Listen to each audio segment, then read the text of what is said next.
Now I will continue the digestion in stomach of human beings. Okay. After that, the entire alimentary canal also that is discussed today itself. Then the digestion part of human beings will be completed today. Digestion in stomach. Okay. Digestion in stomach. So till now we have seen the buccal cavity and all, esophagus. Now digestion in stomach. Okay. Already we discussed that in stomach there is no digestion of carbohydrates. Okay. So the soft food, that is bolus, nothing but bolus, will add with the gastric juice and hydrochloric acid. Actually, these two are present on the walls of the intestine. Okay. So this gastric juice and hydrochloric acid will be mixed with the soft food, that is the bolus. Then it will be turned into semi-solid food. Here, some part of proteins will be turned into smaller molecules. Okay. Now, the food is called as chyme. The previous thing we have learnt as soft food as bolus. Now it is chyme. In chyme, both proteins and carbohydrates to some extent will be digested. Not all the proteins, not all the carbohydrates. Okay. Some carbohydrates and some proteins will be digested in this part of stomach, and this is called with the help of the hydrochloric acid and gastric juice. And now this part is called as chyme. Okay. And this chyme slowly enter into the small intestine. The proximal part of small intestine is called as duodenum. Actually, proximal part means the anterior part, distal part means the lower part, posterior one. Okay. So here this is small intestine. For the small intestine, the anterior part or the proximal part is called as duodenum. Okay. So the chyme will enter into the small intestine through the duodenum or proximal part. Okay. Here actually this food, when it is entered into the small intestine, then the secretions of liver and pancreas, from liver and pancreas, because already we have seen in the picture that the stomach is in the side way. Okay, it is associated with the liver and pancreas. Okay, so here this liver and pancreas will release some juices. Later we discuss that, and this will be entered into the small intestine for the further digestion of fats and all. Okay, that in next we learn. Okay. So now in the small intestine, through the duodenum, the food that is in the form of chyme will enter. Okay. So for this, what is added? The secretions of liver and pancreas will be added. So the food is now in the form of chyme, and further digestion of proteins and carbohydrates. That is over now. So how this food will enter from the stomach into the small intestine? That let us learn now. Because see, the food directly should not enter into the stomach, because that will be, the stomach is a small part, and even intestine also very narrow one. So it's very difficult to enter the food at a time. So that will create some problems. That's why the food should be pushed into the small intestine in a small quantities. So for that, how that will be done or what is helpful for that, that let us see now. In the wall of that stomach, actually some muscles will be there, and these are called as pyloric sphincters. Okay, these are ring-like muscles, and these are called as pyloric sphincters.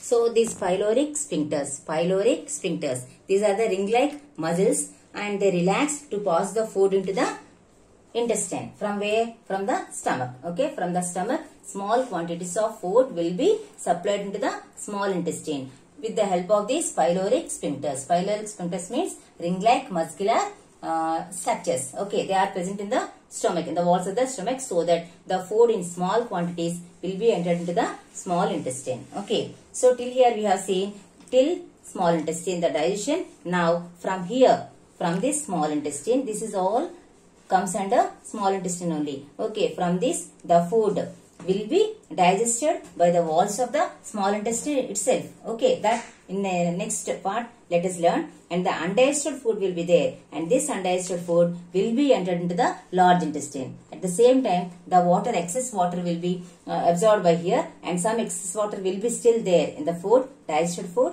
And here in this large intestine, from here it enters into rectum, and through the anus that will be excreted out. That we call as excretion or defecation. Okay, so the food from small intestine will be absorbed by the walls of the small intestine itself through the blood vessels, it enters into the blood. But whereas the undigested food is there, so that leftover food which is not digested, that will be entered into the large intestine, and from there through rectum it enters to the anus. Through the anus it goes out. We excrete that. That we call as defecation or excretion. Now in detail, let us learn how the action, the process will be taking place in large intestine and all now. Okay.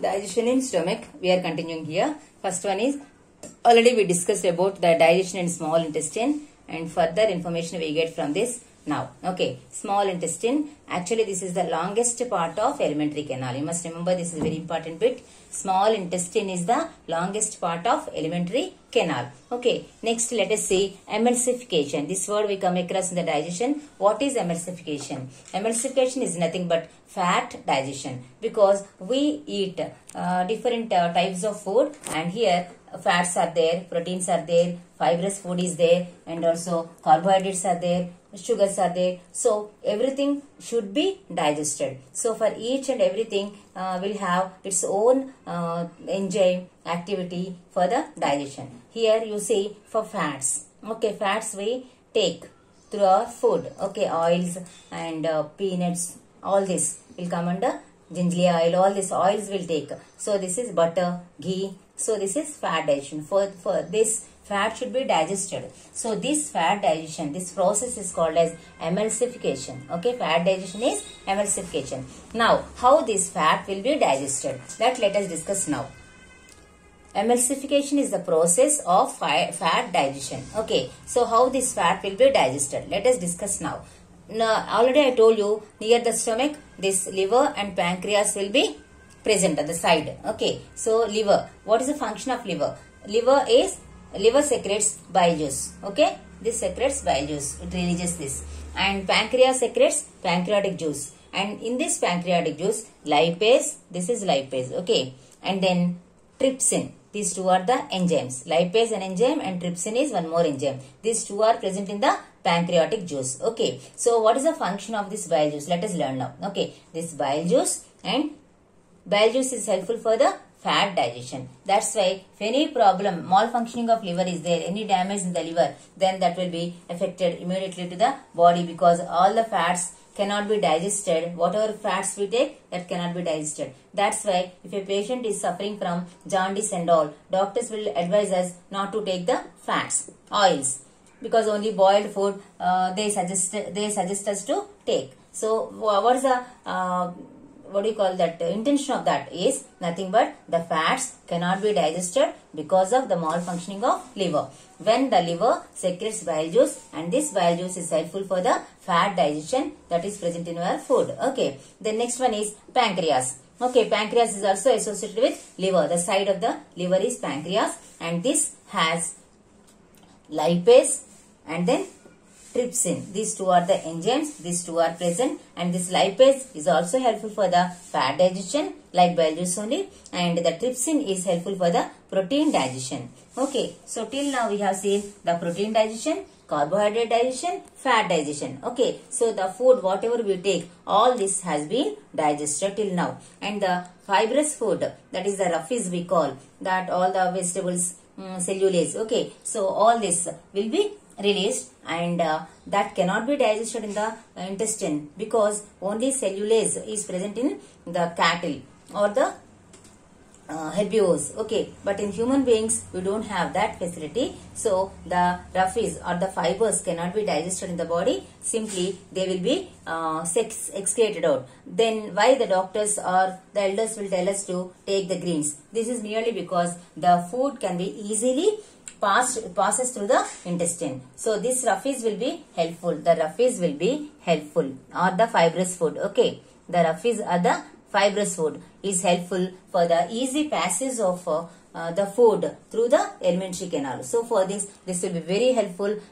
So there won't be any problem of constipation and all, and the food, the undigested food can be sent out easily because of this only roughies. Okay, so the roughies should be there in your food. Okay, so like this the food has been digested, and at the same time succus entericus. Succus entericus is the intestinal juice. We call it as intestinal juice. Okay, so where this intestinal juice is present, that let us learn now. Okay, this intestinal juice is present in the walls of the small intestine. Okay, so digestion, complete digestion is only in the intestine, stomach and esophagus and all. Okay, in the buccal cavity also we can take, but not in the large intestine. Okay.